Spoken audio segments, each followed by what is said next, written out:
Dear students, today we are going to record a video on the interfaith activities in the Houston, Texas area.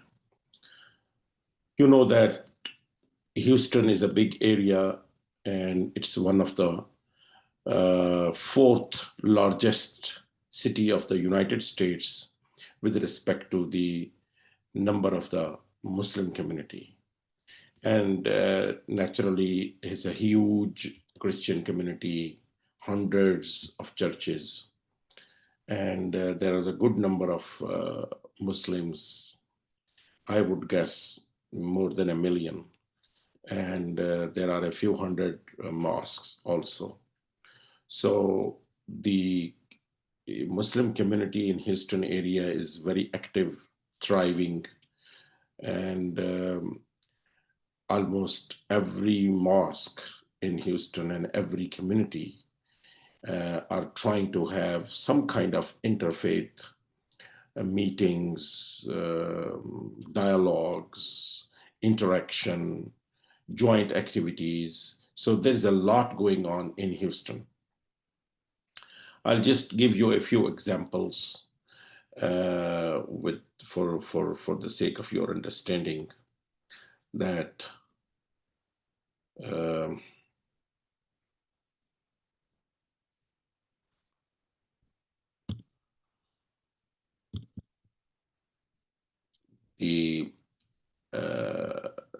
this is just an example that you see American Society for Islamic Awareness. They are based in Webster, which is almost Houston area. And they are trying to contact the Christians and the people of other religion in the area. So there have been a few Christian Muslim meetings under this society. And this society is working for a few years. So this is just one example that I gave you. Besides this, if you are in Houston, you must have heard the Islamic Society of Greater Houston area. ISGH is a very old Islamic organization in Houston area. It started in 1969, and it's actively holding interfaith relations with a variety of activities and helping doing social work and developing and cultivating relations with the people of various faiths. So this is running several clinics also where people of different faiths are getting free, almost free treatment, and especially if they don't have medical insurance. So this is another organization which is really actively taking part in the interfaith areas. Well, let me introduce you to another one. This is called the Interfaith Council of Greater Clear Lake area. Clear Lake area is in the southeast part of the Houston. And since I live in that area and I'm part of this Interfaith Council, although it's not active since COVID, but it has been there before that. And it has been holding regular meetings, monthly meetings with the religious representatives and leaders of different faiths in that area, like Christians, Muslims, Jews, Hindus, others. So this has been doing some social work also, like Feed the Hungry and providing something for the homeless, and all these kind of activities have been there by this. Hopefully it will become active again because after the COVID, it has not been active as far as I know. Now, finally, there is an interfaith ministry of greater Houston area. And Interfaith Ministry is a big organization. It is there for a long time, and it has been working with a huge number of people from different religions. Interfaith Ministries of Greater Houston area, they call it IM. They try to bring diverse faith people with diverse traditions together for dialogue, for collaboration, and service as a demonstration of their shared beliefs. Interfaith Ministries is basically a community working and acting together in response to the need of the Greater Houston area to create a more respectful and connected and caring society which consists of different faiths and religions. So Interfaith Ministries is an inclusive connector of the people, faith communities, resources in our nation's most diverse city, which is Houston. Interfaith Ministries work under different chapters, and one of the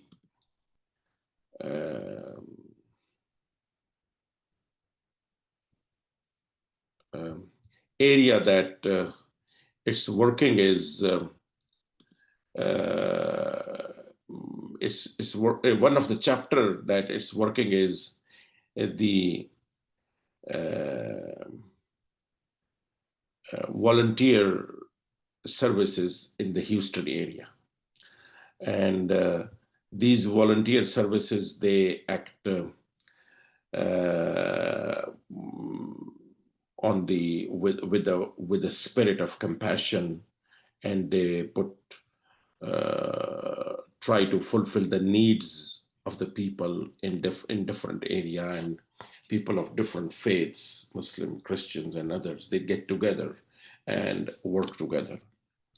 And besides this, one of the very good programs that they have is what we call it, the Meals on Wheels, and taking care of some of even the animals. And their Meals on Wheels area is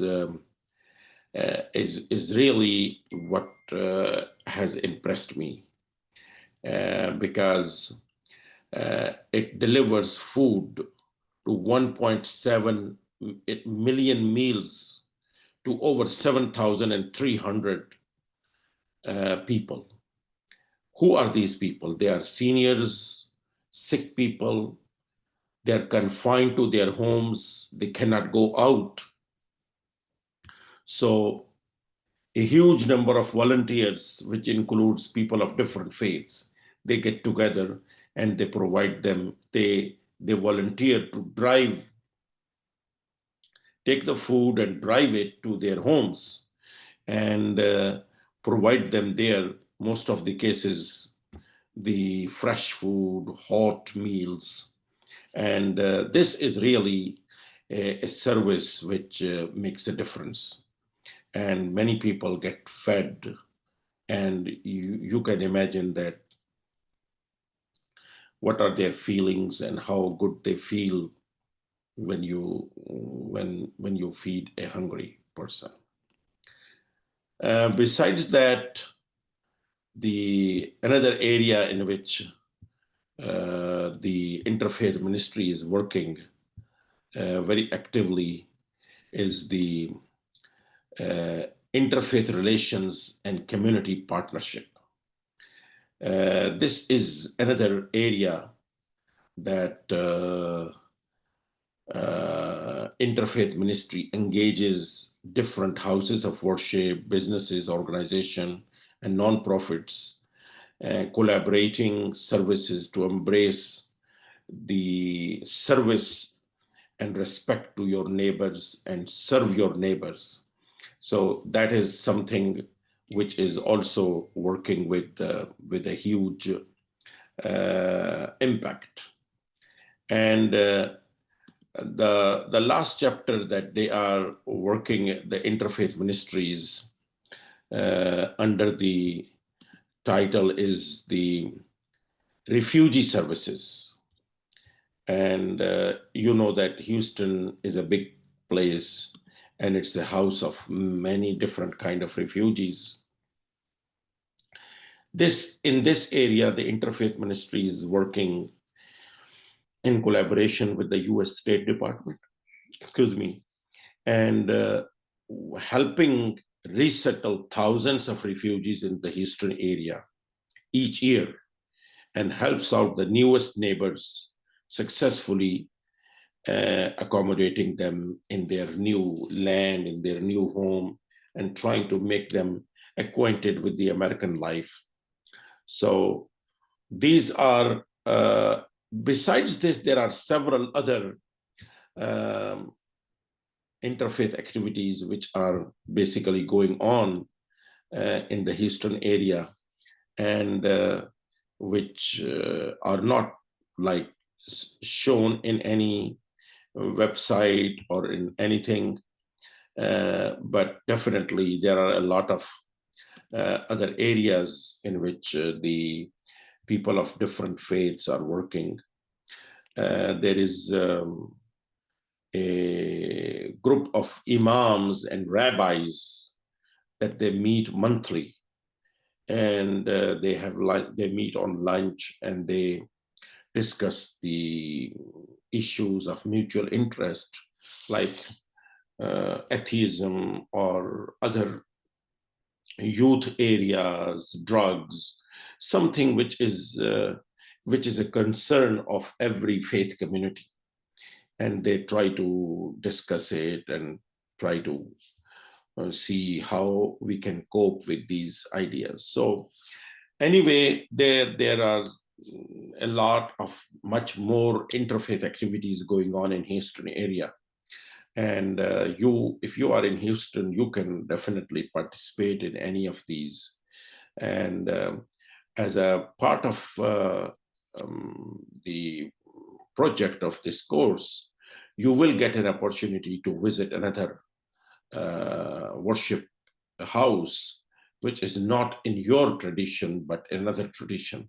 And you will see that just visiting and talking to a person of another faith, how much it helps in understanding, in making people close to each other, in knowing more about them.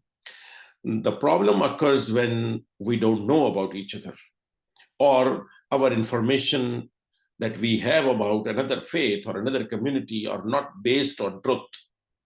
They are based on so-called media stereotypes or other things. But the more I know who actually my neighbors or the people of other faiths are, then I get understand and I get closer to them. And that is the idea behind the interfaith activities. And interfaith has been there for a long time in the history of Christianity, Islam, and other religions. And it has, of course, done a great job at not only in America, but many other parts of the world and throughout the historical event. This is an important area of interfaith communication, dialogues, interaction, services together, social work is a huge area that people of the faith community can work. Basically, the faith is for the good of the people and not for the bad of the people. No faith, no religion preaches hatred, hostility, war. All the faiths are for the good of the humanity, but it's only when it is being exploited or being misused, then we see that people are getting hurt. But other than a purely religious perspective, all the religions are preaching their followers to be nice and kind to all the humanity, irrespective of what faith or race or regional area they belong to. Thank you so much. I hope you will find around you any interfaith activity and try to participate in that.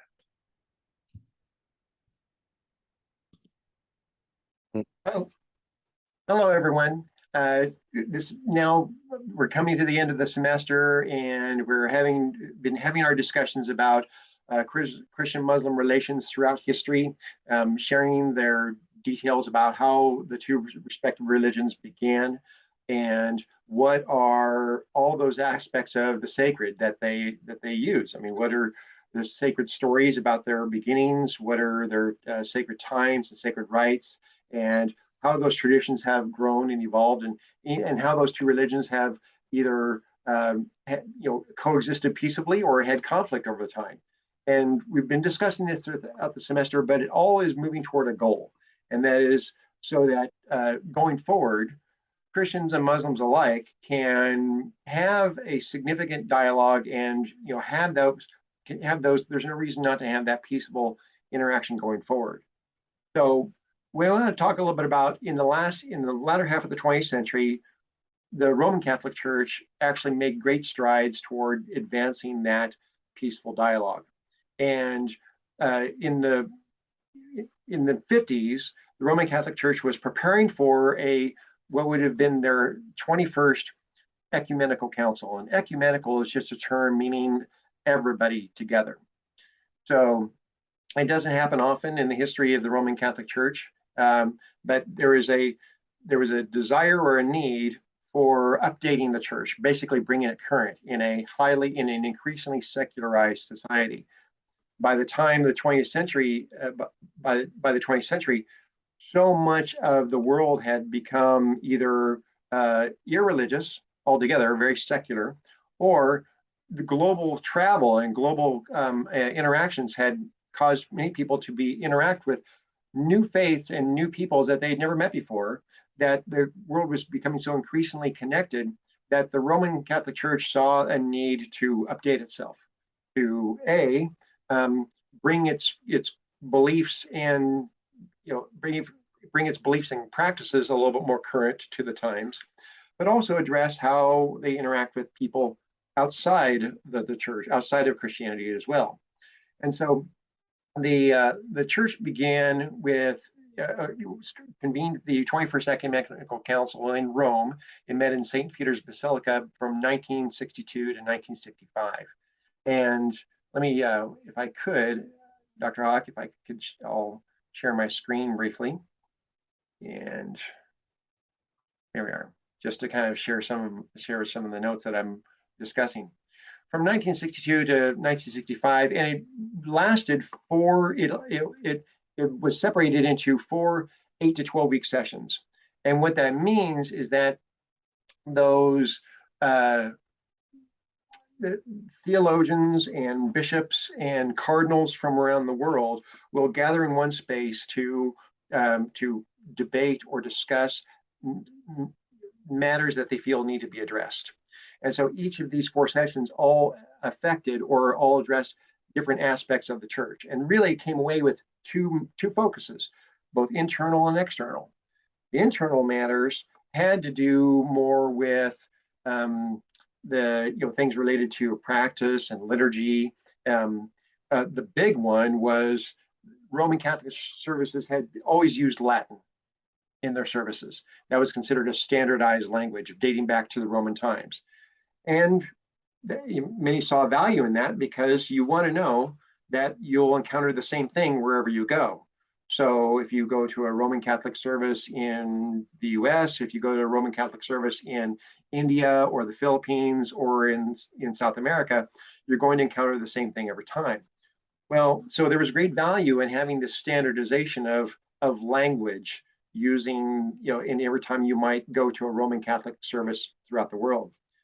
But the Vatican II addressed this, thinking actually, for whatever value there is there's greater value in people understanding what they pray. So the practice was decided to use local vernacular, to begin to use prayers and customs that were happening in the local language. There was a considerable debate about that, that you're losing a lot of the great tradition when you do that. The other thing was, where is your furniture? Where is liturgy? Where is the church furniture that happens in that sacred space? Prior to Vatican II, or the second Vatican Council, prior to Vatican II, Christian worship in liturgical settings would all focus on the symbolic meal of bread and wine. And we've talked about this a little bit before, where Christianity can really be divided into two groups. Those whose apex rite is a sermon or a speech, what's sometimes called the homily or the sermon or whatever, where the apex rite, meaning the service all builds up to the big, what's the big, most important part at the end. And that's the apex rite is going to be a speech. That's one side of Christianity. The other side of Christianity is that the apex rite is the symbol of bread and wine, and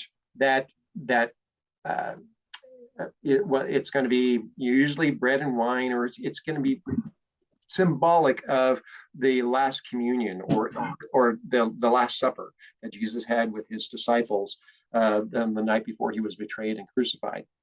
So Christianity tends to fall into one of those two groups, whether the service is all building up to the high point of a speech, or it's all building up to the high point of eating food. Well, the communion service of this bread and wine all has a table where that's conducted, where that is, where the elements are sanctified and prepared for distribution, and that happens on what's called an altar. Well, for people not in this tradition, might not understand the importance of this, but that altar is at the back of the church, and it's the very last piece of furniture at the very back of the church because it's the most sacred space. Well, a priest faces away from the audience when they are performing all of the rites and incantations and prayers to sanctify these elements for distribution to people, because it's believed that you turn toward people to address the people, and you turn away from the people when you need to address God. Well, Vatican II decided to, instead of having that altar against the back end of the room, back end of the sanctuary, to actually move it actually out away from the wall, so that the priest could face the people and they could see the priest's face while he was performing all those prayers. Well, that seems like a small matter, but for them, for Catholic traditions, that is a major shift. There has been some responses to Vatican II, and in fact, there are certain Catholic traditions today who refer to as traditionalist Catholics who actually don't accept Vatican II for that very reason. They consider that Vatican II somehow was illegitimate because of the ways it gave away the store, in a way it compromised Christian worship. But nevertheless, Vatican II performed many different changes to the way Christians worship, the role of bishops, their view of scripture, or even missionary activity. So internally, Vatican II caused a lot of changes to how Roman Catholic churches performed their practices and executed their faith in many ways when they came together. If a person goes to a Roman Catholic church today, they're going to see those changes related to Vatican II. Now, because it needed to be updated for a modern audience in the 20th century. But the external, I said there, Vatican II had two focuses. One, a lot of internal change, but there was also a lot of external change as well. And the external changes related to how the Roman Catholic Church was going to relate to other Christian traditions and denominations. There are many. The Roman Catholic Church had previously not acknowledged any other Christian traditions as being Christian. That's why they call themselves the Roman Catholic Church, because Catholic is from two Latin words, or from two Greek words, kata and holos, which is the kata is a Greek word. It's a Greek preposition, means according to, and holos is a Greek term meaning whole, meaning the whole thing, the whole pie. So Catholic is according to the whole. So the reason why they refer to themselves as the Catholic Church is because they thought they were the whole church. There are no Christians except us.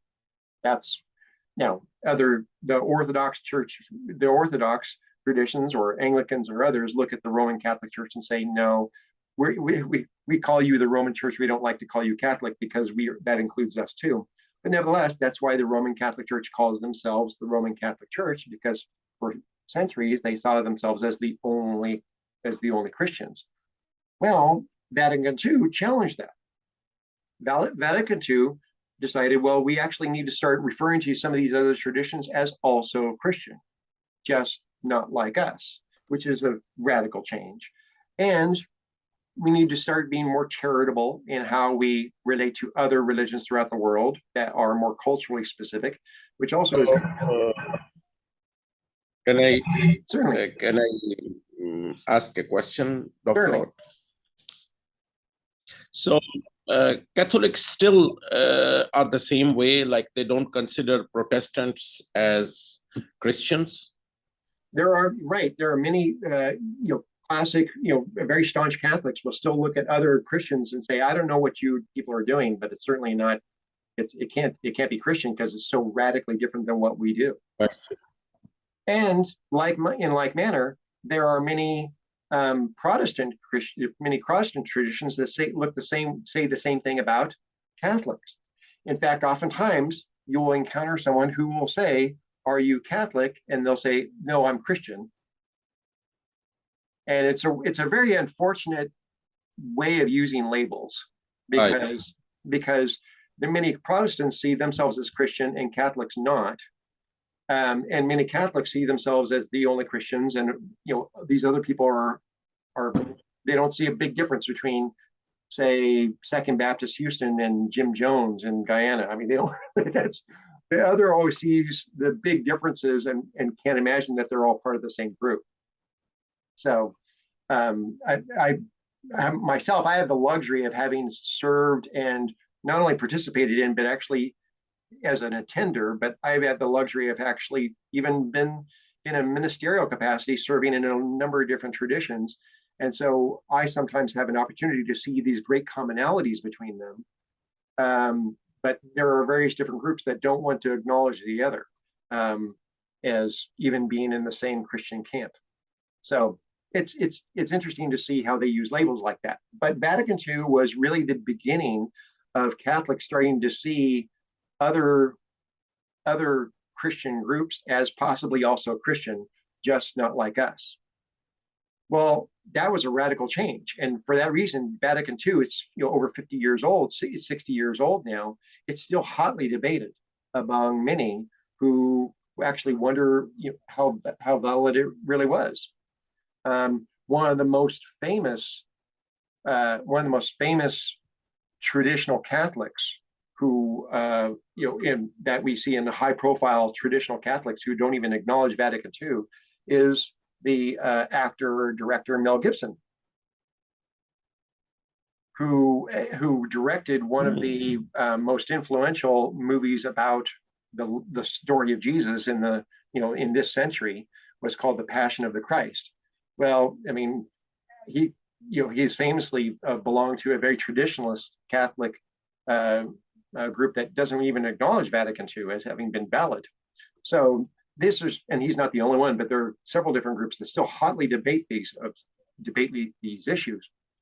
Nevertheless, one of the external issues that arose out of that was a brand new, very charitable perspective on Islam. Whereas in the past, the Roman Catholic Church had focused primarily and almost exclusively on the differences, seeing the cultural differences, the political and belief differences, and being somewhat in line with that history of uncharitable polemics that we've seen in a previous lecture. Now, these popes who had led, the Vatican II was opened by Pope John the 23rd, but he died in June of 1963. So the Vatican II was concluded by Pope Paul VI. Nevertheless, these leaders of the Catholic Church saw this need as changing how they view exterior religions, particularly if they have as much in common as Islam does with Christianity. So it was then the focus. The focus then became from two different documents. One was main document, and I'm going to butcher the Latin of these, but one document written in 64 was Lumen Gentium, and then the second document produced in 1965 is Nostra Aetate. And Lumen Gentium focuses on the universal mission of the gospel. You know, the need to take the light to the Gentiles, basically the light to the world. And to whom would you take the message of the gospel? The gospel being a term to basically, the gospel is a term that is thrown out in Christian circles as summarizing the message of Christ. So to whom would you take the gospel and being a light to the world? And so that document focuses on specifically taking the message of the gospel to people who might even be more receptive to it because they have so much in common with you already. And they specifically mentions Islam as those who already believe in many ways, in God in a similar manner that we do. In fact, it refers to Islam as a parallel path to God because of those common ways we those things we have in common. But Nostra Aetate focuses on the fellowship and also focused on fellowship and non-discrimination. There was a document that really was intended to find the common humanity among people.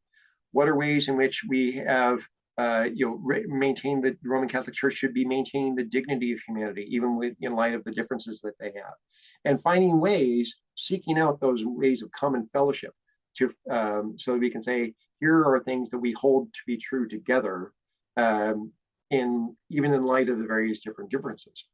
So those two documents wound up being rather potent in shifting the focus of the Roman Catholic Church. Now, people say, well, why aren't we further along? If those two documents came out in the 60s as a result of Vatican II, why aren't we further along in the Muslim-Christian dialogue? Well, a couple things.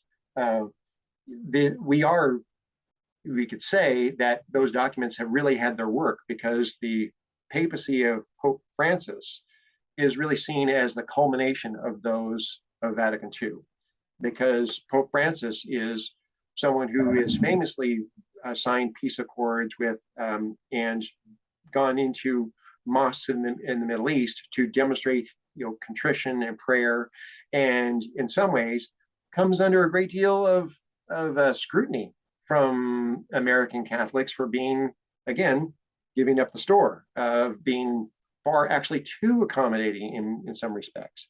Pope Francis comes from Argentina. He was a cardinal there, and comes from he was one of the first popes to be advanced from cardinal into the papacy from what's referred to as the Third World. So he has an understanding of the plight of the poor, has an understanding of the plight of the oppressed in ways that others do not. And so the pope that preceded him, Benedict XVI, was seen as a venerable theologian, someone who wrote many books on doctrine and Christian tradition. And the church in the College of Bishops voted to succeed him someone who is not as much of a theologian, someone who doesn't write as much on Christian tradition and doctrine, but is much more highly focused on love among our fellow man. And so in many ways, Pope Francis, the papacy of Pope Francis, is seen by many as the natural outgrowth, one of the best examples of the power of Vatican II and how it has, and the influence it had on the Roman Catholic Church. Now, one of there's been many responses to that. You'll find those documents are still hotly debated in Roman Catholic settings to this day, debated on whether or not they are A, correct in their use of scripture, and B, even valid based upon whether they are theologically binding on others, whether or not these are opinion papers or are these actually parts of what's referred to as canon law. do dioceses, which is a diocese is a collection of churches, is a geographical collection of churches. Do dioceses and bishops and regions of the Catholic Church throughout the world, do they actually have to follow these? How authoritative are they? That's considered something that is still debated. But nevertheless, it's no one questions as to whether or not Francis really regards these documents in Vatican II as something of a potent guide or for relations going forward. And so the last 60 years of both Vatican II, it's what those four sessions developed and how it's culminated in one of the most internationally popular popes in a long time, Pope Francis, for the ways in which he has facilitated dialogue and facilitated relations across traditions. Really, many are in agreement that for better or for worse, whether they like it or not, Pope Francis is the culmination of that trend that began with Vatican II, and now you see it fully grown. Now, that creates both advantages and problems for Christian-Muslim dialogue going forward. I want to talk a little bit, shift gears a little bit now, and talk about what dialogue will look like in the future, because there are a couple things to consider. One of the those that engage in Christian-Muslim dialogue need to focus on the common traits and focus on the commonalities and things you can't agree on. But that has to be kept in tension with the differences, because overlooking the differences actually fuels the fears of those who are concerned about assimilation. Because as you know this as well as I do, there are some who are resistant to dialogue because of what they may lose in the process. I mean, Pope Francis is for better or for worse, a controversial pope. American Catholic bishops and many other outside of the Roman Catholic tradition see Francis as giving away too much, and he will lose, and at the end of the day wonder whether or not he may be the Pope, but exactly how Catholic is he? So that's a real concern. So addressing the commonalities and celebrating the ways they overlap creates friendship and fellowship, and actually good, not just good dialogue, but good cooperation for common goals. But if the differences are overlooked, that fuels the fears of those who are concerned about assimilation, and so that tension has to be kept both of those kept together. The other thing is for future dialogue is recognizing common opponents. They're both Muslims and Christians they've been at odds in the past, and they have there are ways we spoke throughout the centuries of crusades and different colonization and ways in which Christian and Muslim relations have butted heads. Christians and Muslim cultures have butted heads, but they actually have common opponents that have to be a focus as well. Secularization in the 20th century, throughout the late 19th century and into the 20th century, increased secularization became a threat to religious people of all types. Anywhere where the National Socialism of Germany in the early 20th century, anywhere it went, it did not. We all focus on the horrible effects of the Holocaust, but the Jewish people weren't the only ones to suffer. There were many who were suffered under oppression, who themselves would not accept a basically secular religion of government as supplanting God as one's great loyalty. But they actually, what was performed by Nazi Germany was actually really rather mild compared to what communist regimes throughout the 20th century were able to accomplish. Whether it was Pol Pot's Cambodia, whether it's Chairman Mao's China, whether it has been the Soviet Union, anywhere where secular Marxism has really taken hold, monotheism, whether it's the great monotheisms, whether it's Judaism, Christianity, or Islam, came under heavy oppression because they offer a competing worldview to what some refer to as the religion of the state. And so, in that regard, secularization tendencies that dehumanize people, that cause tremendous suffering, and also oppress people of faith of any type, that winds up being a common opponent to Christians and Muslims. And with those common opponents, oftentimes they're able to find a great deal of solidarity and cooperation. And then actually, while not a positive trend for others, winds up having a good effect in bringing Christians and Muslims together to focus on those common things they need to address. The last thing I want to discuss is, well, a couple more things. It says we have 9 minutes left in our recording. Could we pause here and then start back up again? Well, we can use this. Okay, so I can cut small parts out of it. Yes.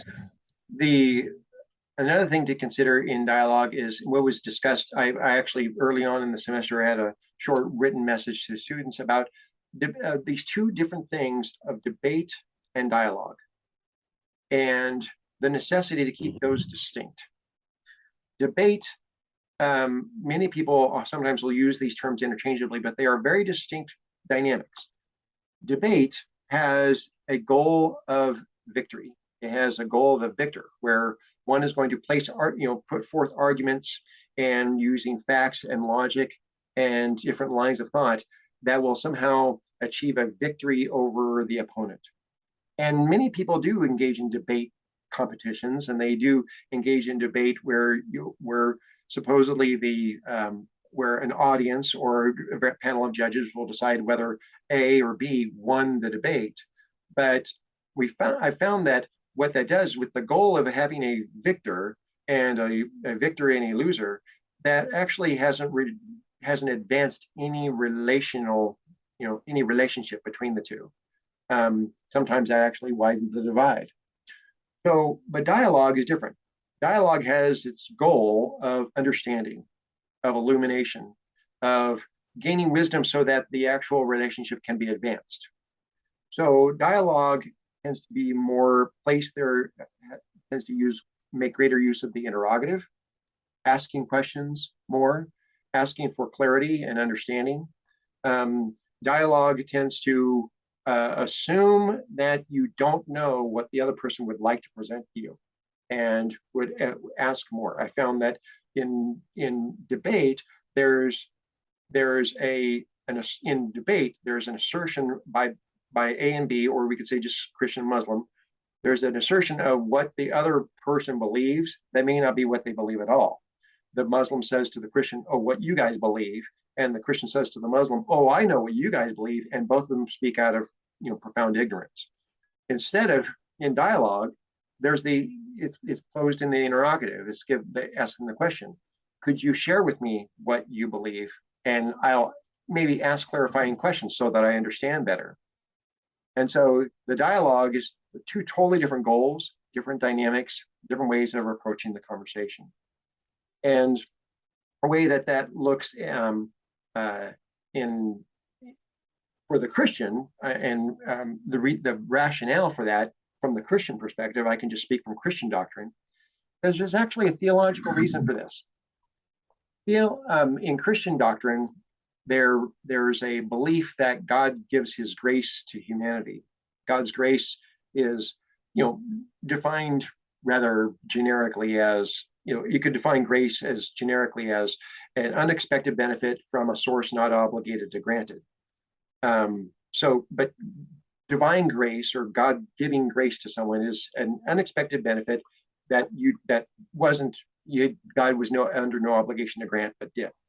But nevertheless, theologians, deriving from Christian doctrine and taking from Christian history and Christian scriptures, believe that God gives his grace to all people. But they differentiate that into two camps, two categories.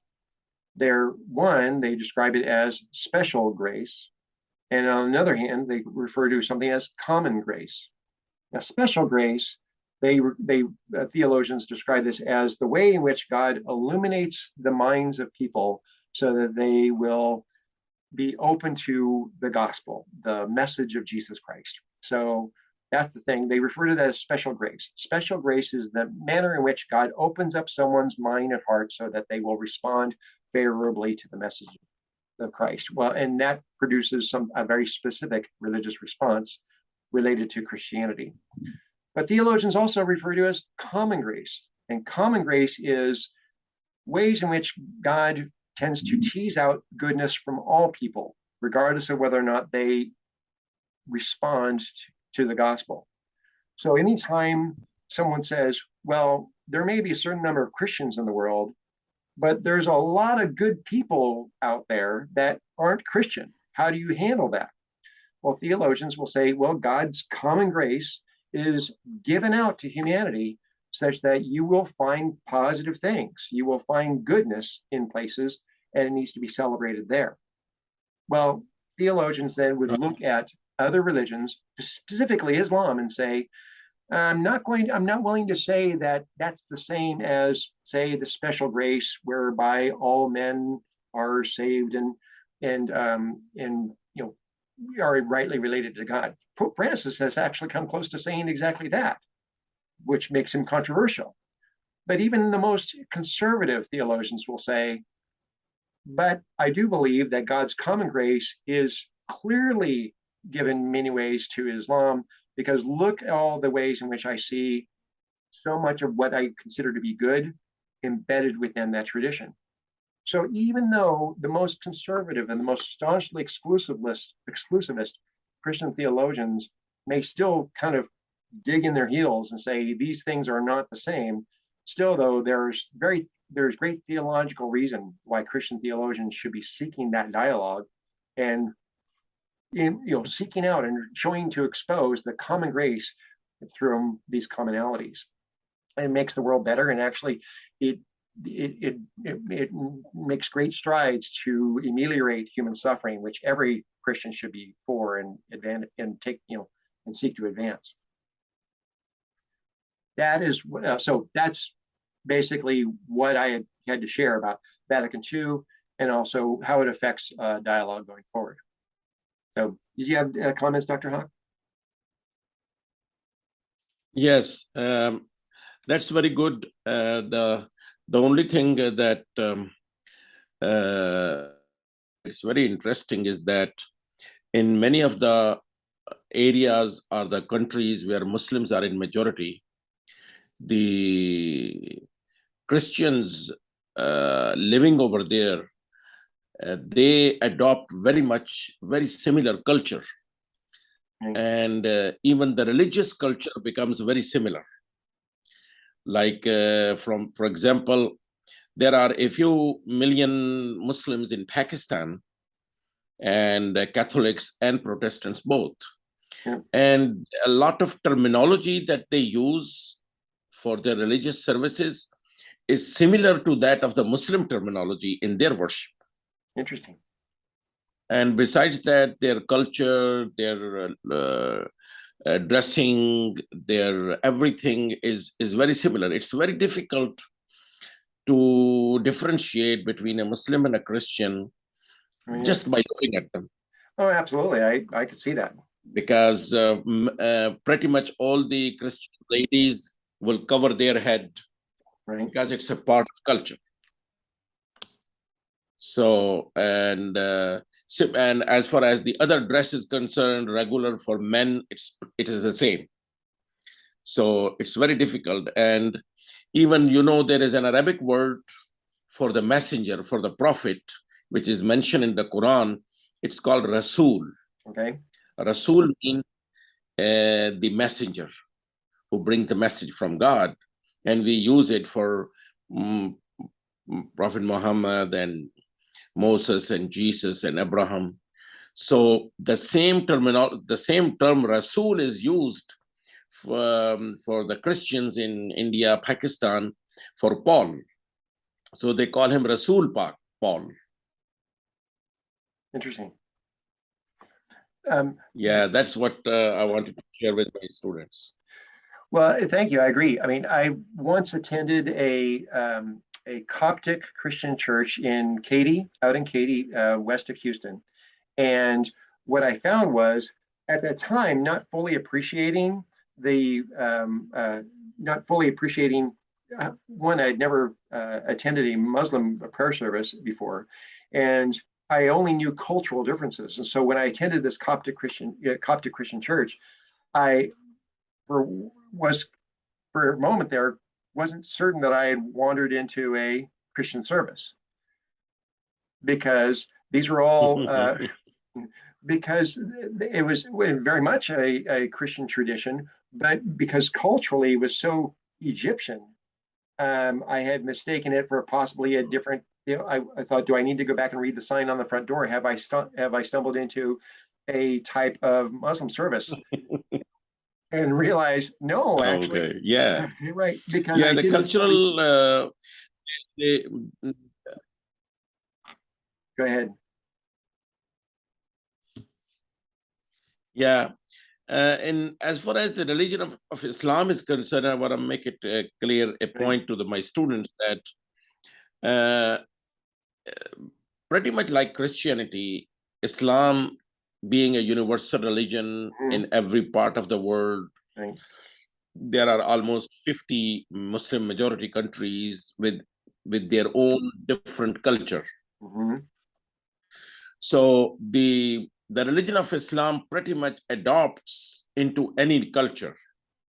Right. And there are only a few things that are like observed in any culture. Other than that, the local cultural values, as long as they are not contradicting to the basics of Islam, like, for example, eating pork, or some of the other things which are forbidden. Other than that, dress, food, customs, traditions, these are all welcome in the religion of Islam. Right.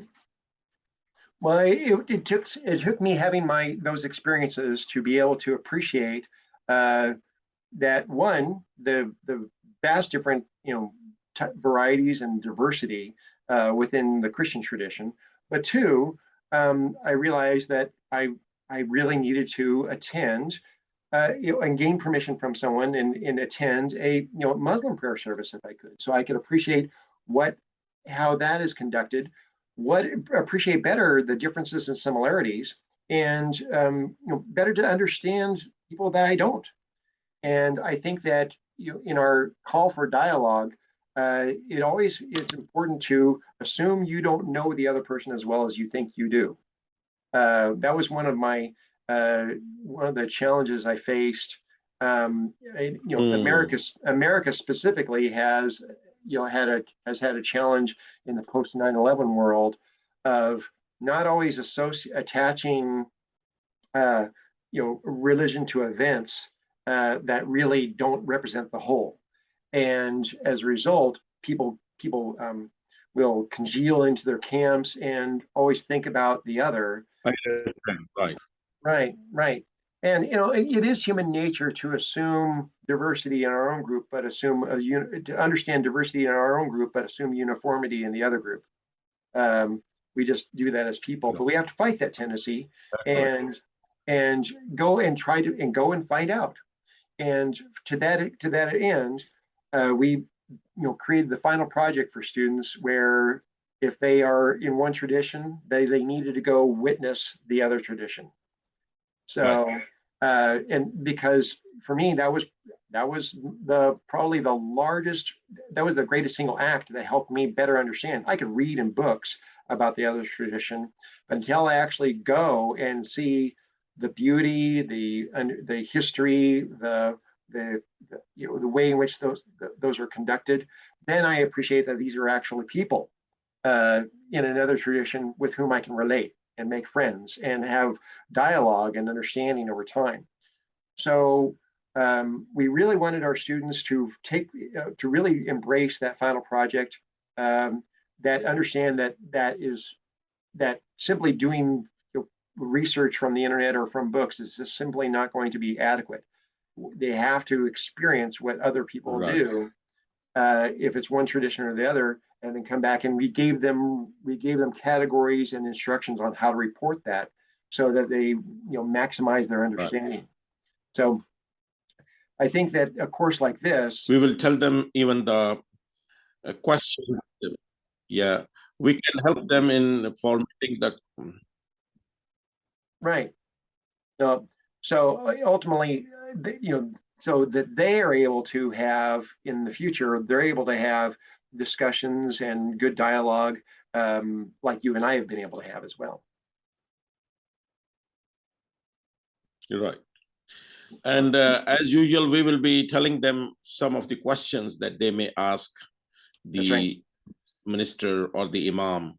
That's right. And well, we've They embedded all are that in the we've embedded all that in the instructions, and so that they can in their interview process, they right. were highly respectful, and being able to find out more from the other person. Okay. Well, thank you very much. It's been a pleasure, and students, we pleasure having you with us this semester, and look forward to reading your work.